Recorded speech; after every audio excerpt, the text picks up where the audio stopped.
भगवान की दया को प्राप्त कर लेते हैं। क्योंकि कहा, करे भगवान की जो याद उसे इंसान कहते हैं, विषयों की लालसा जिसको उसे हैवान कहते हैं। कि जो मनुष्य इस जीवन को पाकर इस जीवन में भगवान को याद करते हैं, उस परमपिता परमात्मा को जान लेते हैं, तो कहा ऐसे ही मनुष्य को इंसान बताया, मानव बताया। और जो मनुष्य इतने दुर्लभ जीवन को पाकर इस जीवन का जो उद्देश्य था परमात्मा की प्राप्ति, भगवान को जानना, और कहा जो मनुष्य इस जीवन को पाकर भगवान से वंचित हो जाते हैं, भगवान को विसार देते हैं, भगवान को याद करना छोड़ देते हैं और संसार की झूठी मोह माया में फंसकर इस कीमती जीवन को यूं ही बर्बाद कर देते हैं, तो कहा ऐसे मनुष्य इंसान कहलाने लायक होते नहीं, ऐसे मनुष्य को हैवान बताया।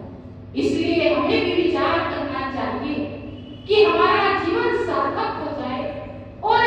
हमें उस परमात्मा की प्राप्ति हो जाए, इसके लिए हमें इस जीवन में प्रयास करना चाहिए, कोशिश करनी चाहिए। और मनुष्य को भगवान की प्राप्ति केवल मात्र संत महापुरुषों का सानिध्य करने से ही हो सकती है। क्योंकि संसार में अनेक भक्त हुए, उनके जीवन के बारे में हम सब सुनते हैं कि जब उन्होंने अपने जीवन में संतों का सानिध्य किया, जब वह इस जीवन को पाकर ज्ञानी संतों की शरण में गए, उनके माध्यम से उन्होंने अपने जीवन में उस सच्चे नाम को प्राप्त किया, सच्चे ज्ञान को प्राप्त किया, तब जाकर उन्हें भगवान की प्राप्ति हुई। क्योंकि जो भक्त ध्रुव थे, उन्होंने केवल 5 वर्ष की आयु में ही उस परमात्मा को जान लिया।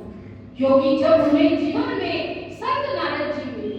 संत नारद जी का जब उन्हें सानिध्य मिला, उनके ऊपर संत नारद जी की कृपा हुई, दया हुई, और कहा उनके माध्यम से जब उन्हें सच्चे ज्ञान की प्राप्ति हुई, तब जाकर उन्हें जीवन में भगवान मिले। ठीक इसी प्रकार यदि हम भी अपने जीवन में उस परमात्मा तक पहुंचना चाहते हैं, उस भगवान के करीब जाना चाहते हैं, भगवान को अपना बनाना चाहते हैं, तो हमें इस जीवन को पाकर इस जीवन में ज्ञानी संतों का संग करना चाहिए। क्योंकि कहा, कोटि कोटि तीर्थ करो, कोटि कोटि करो धाम,